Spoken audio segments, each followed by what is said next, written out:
But in Romans 15:13, may the God of hope fill you with all joy and peace as you trust in Him, so that you may overflow with hope by the power of the Holy Spirit. Hope is one of the church's greatest gift to a fearful nation.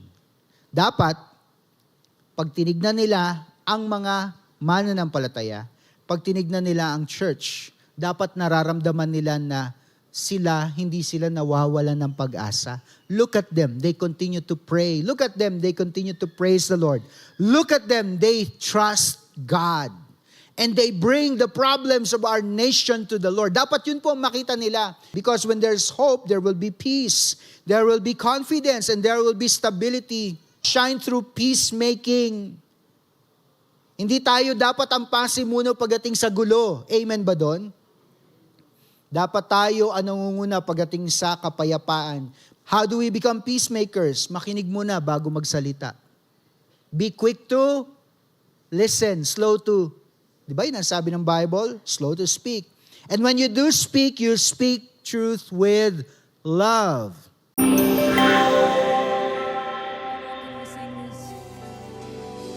If the highest place I reached is at your feet, then I've done it all. If the best thing that I've seen is your glory, then I've seen it all. Your love has changed my life, forever satisfied. God, you are my everything. If the highest place I reached is at your feet, nagawa ko ng lahat. If the best thing that I've seen is nakita ko ng lahat, then I've seen it all. Your love has changed my life, forever satisfied. You are. Come on, once more, can we lift our voices and sing? If the highest place I reached is at your feet, then I've done it all. If the best thing that I've seen is your glory, then I've seen it all. Your love has changed my life, forever satisfied. God, you are my everything. Who thought I'd find you at the lowest place? Who thought you'd feel me in the crowd? Who knew you'd make good of my mistakes? You're nothing like I thought you were, you're better. Come on, can we sing that again? Who thought I'd find you at the lowest place? He saved me. Who thought you'd feel me in the crowd? He sees me. Who knew you'd make good of my mistakes? You're nothing like I thought you were, you're better. What a God, what a God. What a God, what a God. We sing of you. What a God, what a God. What a God, what a God. Oh. And I thought you'd show up for perfection. What kind of God looks for the lost? They say it's over for a sinner, but you said, no it's not, no it's not. You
know that God is enough for you? God, you are my everything. So week number 2 is live different. So join me in Matthew chapter 5 verse 13 hanggang 16. Verse 13, you are the salt of the earth, but if the salt loses its saltiness, how can it be made salty again? It is no longer good for anything except to be thrown out and trampled underfoot. Sabi rito, it is no longer good for anything except to be thrown out and trampled underfoot. You are the light of the world. A town built on a hill cannot be hidden. Neither do people light a lamp and put it under a bowl. Instead, they put it on its stand, and it gives light to everyone in the house. In the same way, let your light shine before others, that they may see your good deeds and glorify your Father in heaven. Pagpalain ng Lord ang pagkakabasa ng kanya pong salita. It is very clear from our introduction of this series last week na ang paraan para baguhin ang ating bansa, lalong-lalo na for us Christians. Kasi lahat naman tayo, gusto natin na magbago, di ba, ang sitwasyon ng atin pong bansa. Ang paraan, lalong-lalo na para sa church at para sa Christians, ay hindi sa pamamagitan ng political influence, kung hindi sa pamamagitan ng kingdom influence. Somebody say kingdom influence. So gusto natin malaman, so God, I want to change my nation. So how do I bring kingdom influence to society? How do I bring kingdom influence into government? You know, in every aspect, you know, ng aming pamumuhay bilang Kristiyano. Yan po ang mga pag-uusapan natin ngayon pong araw na ito. The bottom line is this: a transformed nation begins with transformed believers. Ito po ang isang mabigat na statement na gusto ko pong pag-isipan natin mabuti ngayon. Political crisis reveal the condition of a nation. Ibig sabihin, pag magulo ang nangyayari politically, magulo din essentially ang bansa. Pero ito yung mabigat. Sabi diyan, but they also reveal the condition of the church. Now that's something that may not sit well with everybody. Kasi pwede mong sabihin na wala naman kaming problema sa church, pastor. Paano natin sasabihin na kung ano yung nakikita sa bansa, maaring yun din ang nangyayari sa atin pong simbahan. Now if we only look at our church, our local church, Cornerstone, pwede nating sabihin na masaya naman tayo, nag-grow nga tayo, pastor.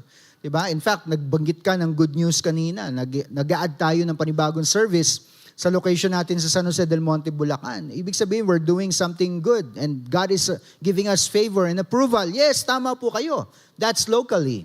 But when we say church, hindi lang po yung local church ang pinag-uusapan natin. Ang sinasabi natin, yung buong simbahan sa buong Pilipinas. Because we're speaking about our nation. Mga kapatid, hindi sinabi ng Bible na become salt and light. What did it say? You are. It is not telling us na maging ilaw o maging asin. Sinasabi na ng Bible, tayo ay, at this point, tayo na ang ilaw at tayo na ang asin ng sanlibutan na ito. And we need to act as one. We need to act like what the Bible is telling us to do. Our identity will determine influence. The question is not whether Christians have influence. Meron po. In fact, di ba, kung marirealize na ng mga Christians kung ano talaga ang ability natin to effect change and to have influence in this nation, mabilis na magkakaroon ng pagbabago. I am all for passing laws. I am all for kung ano-anong mga pamantayan ang ipapasa sa gobyerno. But you know what? If people do not discipline themselves, it does not matter if there is a law. It does not matter kung meron mga rules. Kung hindi susunod ang mga tao, hindi rin mangyayari yan. Nauka niyo po ba? In fact, there are rules that exist. Lahat nga po ng driver, magtaas ang kamay. Lahat ng drivers, magtaas ang kamay. You know that there are rules on the road. Tama ba ako? Pero lahat ba sumusunod? Hindi. Even that one clear example tells us na nasa tao talaga yung pagbabago ng ating kaisipan at pagkakaroon natin ng personal na drive na maging masunurin, maging maayos, yun ang tunay na magdadala ng pagbabago. And you know what? Christians have that. In fact, that is the very reason why Rome was transformed thousands of years ago. Ano ba nangyari sa Rome? Pagan country, pagan nation, pagan worship. Bakit naging Christian? Kasi nakita nila yung mga Christians kakaiba. Remember in Acts chapter 2, the Lord added to their number daily those who were being saved. Bakit naliligtas yung mga tao? Kasi nakita nila, ay ibang klase pala ang mga Christians. Mababait pala sila. Pag kailangan mo, tutulungan ka nila. That's why Rome was changed, was transformed. Because ruling powers realized, mas madali palang pamunuan ang mga Kristiyano. So let's break it down. Una, preserve what is good. Naniniwala ba kayo na may mabuti pa rin at may maganda pa rin na nangyayari sa ating paligid? Na-highlight lang talaga yung masama eh. Matthew 5:13, you are the salt of the earth. But if the salt loses its saltiness, how can it be made salty again? It is no longer good for anything except to be thrown out and trampled underfoot. Tignan niyo ito, salt preserves, protects, and adds value. Christians are called to slow moral decay by living according to God's standards. Alam niyo ba na dati may mga salt routes na tinatawag? Bakit tinawag na salt route? Kasi yung madalas na tinatransport sa mga ruta na ito ay salt para dalhin sa ibang mga lugar. Ngayon, hindi na natin masyado pinapansin ang salt. It's normal, di ba? Hindi naman yan kakaibang bagay. Pero nung ma-discover po ang asin, naging daan po ito para mag-create ng mga trade sa iba't ibang mga lugar. In fact, yung mga tao na discover ng salt, mabilis silang yumaman during that time. Na-establish, listen to this is, alam ko may programa ito on History Channel, I can't remember what it was. Pero sabi doon na yung mga trade routes and the eventual locations kung saan nagpalitan ng trade, ang mga merchants, ang mga tao, now they are mega cities. Now they are what? They are big countries and nations. Yun po yung naging effect ng salt because of the ability to preserve. Somebody say preserve. So tayo daw, tinatawag tayo to preserve what is good. Hindi natin totally mapipigilan ang moral decay. Tandaan ninyo yan. We cannot stop the evil. But we can prevent it from going rampant. Hindi talaga natin mapipigilan ang pagsama ng kultura, ng kapaligiran. That's just the way it is because this is a fallen world.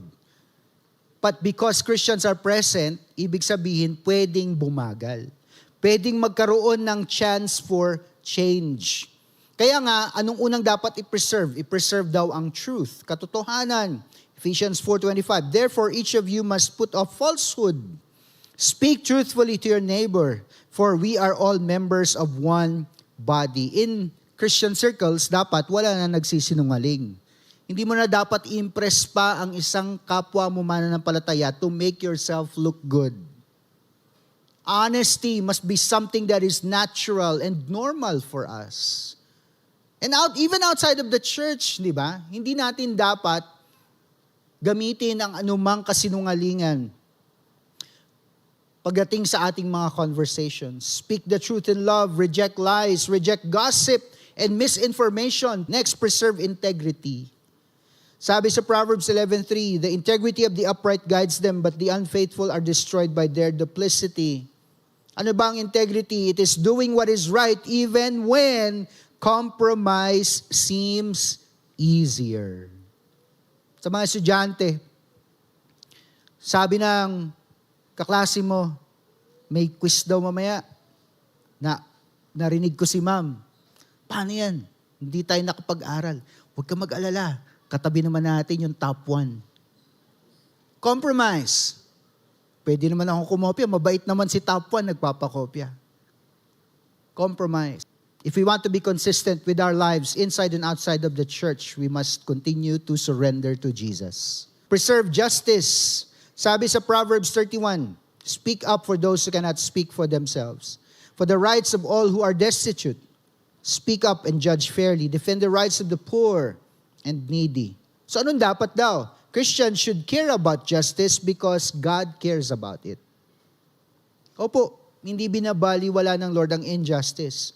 Anong ibig sabihin? Justice includes, una, protecting the vulnerable. Sino yung mga vulnerable sa society natin? These are the people who cannot stand up or protect themselves. Defend the oppressed. Ano pa? Practice fairness and valuing every person as God made them in His own image.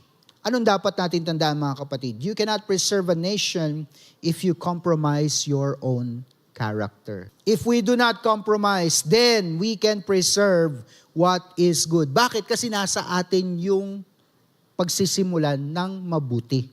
So, let us not allow anything, let us not allow the enemy to destroy whatever good thing we have. Huwag tayong papayag sa mga shortcuts na tinuturo niya sa atin, telling us, you know what, it is okay. Parang kagaya ng ginawa niya kay Adam at kay Eve. Hindi naman kayo mamamatay kapag kakinain niyo ang bunga ng puno na ito. And He does the same thing. You know what? It's just a little what? It's just a little compromise. It is not going to hurt you. Nobody is going to know. And that little thing, kapag pinagsama-sama mo, lahat ng mga little things o little compromises ng iba't ibang mga tao sa iba't ibang panig ng mundo, is what? Now a huge problem.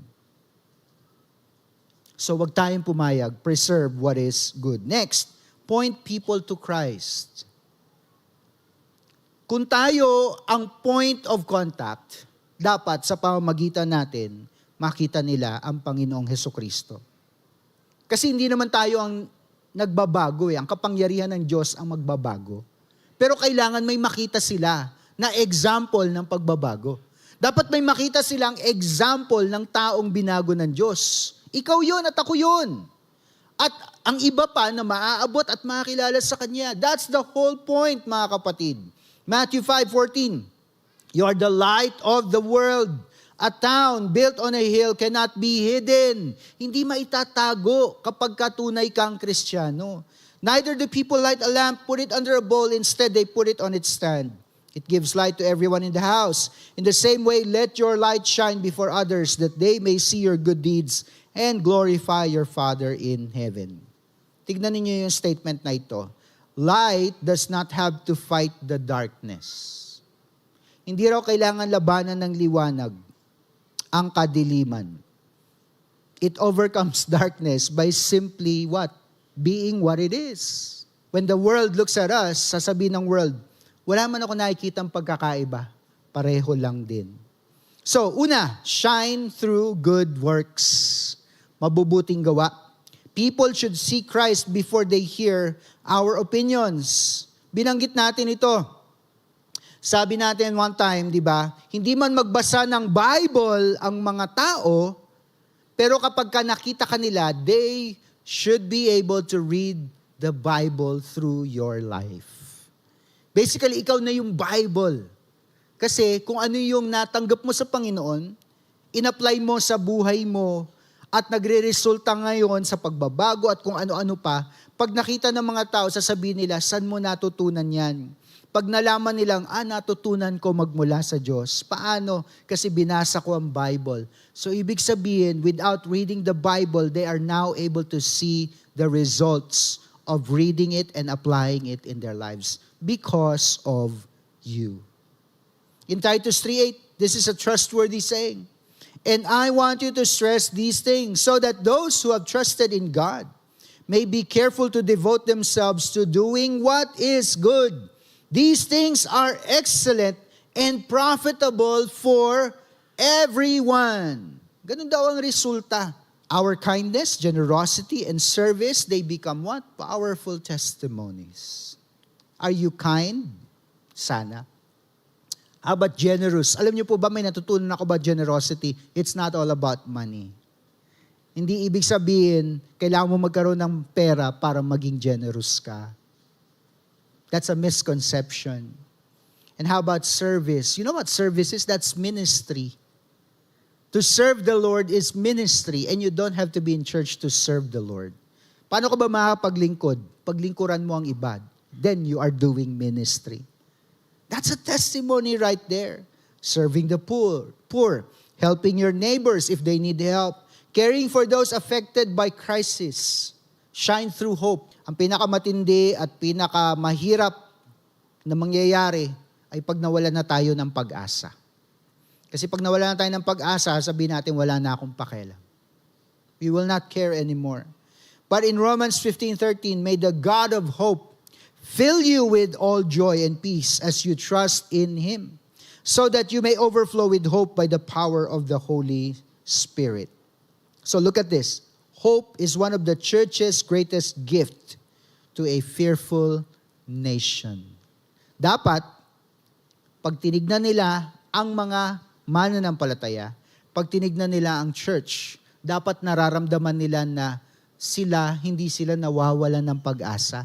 Look at them, they continue to pray. Look at them, they continue to praise the Lord. Look at them, they trust God. And they bring the problems of our nation to the Lord. Dapat yun po makita nila. Hope. Do we bring hope to our nation? Do we bring hope to the community? Because when there's hope, there will be peace. There will be confidence and there will be stability. Ano pa? Shine through peacemaking. Hindi tayo dapat ang pasimuno pagdating sa gulo. Amen ba doon? Dapat tayo ang nangunguna pagdating sa kapayapaan. Matthew 5:19, Blessed are the peacemakers, for they will be called children of God. What's the problem? Our culture celebrates winning arguments. And that is what's going on when it comes to the trial. Diba? Who has the best argument? Pero Jesus celebrates making peace. And I think you understand, sometimes, you can win an argument, but you actually lose the person. How do we become peacemakers? Makinig muna bago magsalita. Be quick to listen, slow to, di ba yun ang sabi ng Bible? Slow to speak. And when you do speak, you speak truth with love. Some people do not actually understand speaking the truth in love. Akala nila, basta sabihin ko sa iyo kung ano yung katotohanan, malinis naman ang motibo ko, it does not matter kung paano ko sinabi sa iyo ang katotohanan. Christians should lower the temperature rather than raise the temperature. Dapat, pag nakakita ang mga tao ng Kristiyano, dapat nararamdaman nila ang paghupa ng kanilang mga galit. Next, live honorably before a watching world. Di ba sabi ko kanina, hindi man magbasa ng Bible ang mga tao, pero pinapanood nila tayo. So dapat makita nila ang integrity sa atin. In 1 Peter 2:11-12, Dear friends, I urge you, as foreigners and exiles, to abstain from sinful desires, which wage war against your soul. Live such good lives among the pagans. You know what a pagan is? Non-believer. That though they may accuse you of doing wrong, they may see your good deeds and glorify God on the day that He visits us. Powerful yun, ano? Kahit na sabihin nila may mali kang ginagawa, pero hindi nila may kakaila yung mga bagay na ginagawa mo. That's why we need to protect our testimony. Why? Because our credibility is built long before we speak. And people evaluate Christianity by watching Christians. Kaya nga yung nga sabi ko ang nakakalungkot ngayon, kung ano nangyayari sa gobyerno, yun din nangyayari sa church, division.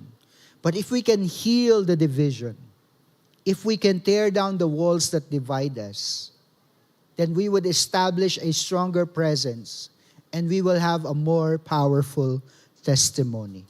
So anong dapat gawin, mga kapatid? If the world is watching us, we have to, unang-una, respect authority while remaining faithful to God. Whether you like it or not, authority is authority. Alisin na muna natin yung mga bagay na hindi natin gusto sa kanila. Kahit sino pa sila, authority sila. At kailangan natin silang respetuhin. Somebody say respect. Pero may pambalanse while remaining faithful to God. Ibig sabihin, pag dumating na sa point ng compromise of our faith, we have to make a stand. Mamaya makikita natin yan. Romans 13:1. Let everyone be subject to the governing authorities. For there is no authority except that which God has established. Tuloy natin. The authorities that exist have been established by God. You know, if you notice this, at ito po isa sa mga paraan para aralin ng Bible. When an idea is repeated, ibig sabihin, emphasis yon. May binibigay na emphasis. And look at that. For there is no authority except that which God has established. Uulitin ulit. The authorities, nakita ba ninyo? That exist have been established by God. Consequently, whoever rebels against the authority is rebelling against what God has instituted. And those who do so will bring judgment on themselves. For rulers hold no terror for those who do right, but for those who do wrong.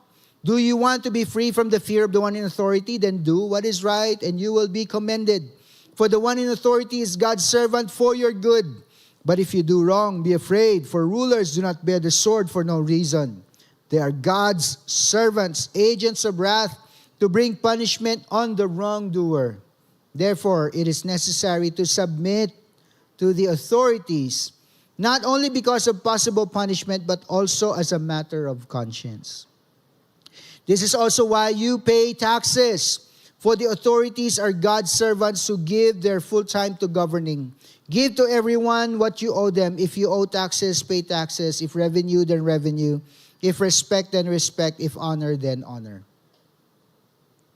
That's it, mga kapatid. It's about the sovereignty of God. Kasi baka siya sabi ng Lord, kailangan na mangyari ito for a certain period of time dahil may hinuhubog ako sa inyo. Yun ang dapat nating maintindihan. Lord, what are you teaching us during this time of crisis? Yan ang panalangin dapat ng Christians. Hindi magpadala sa emosyon ng nakararami, kung hindi, Lord, let me hear the voice of the Holy Spirit speaking in this moment so that I can pray accordingly.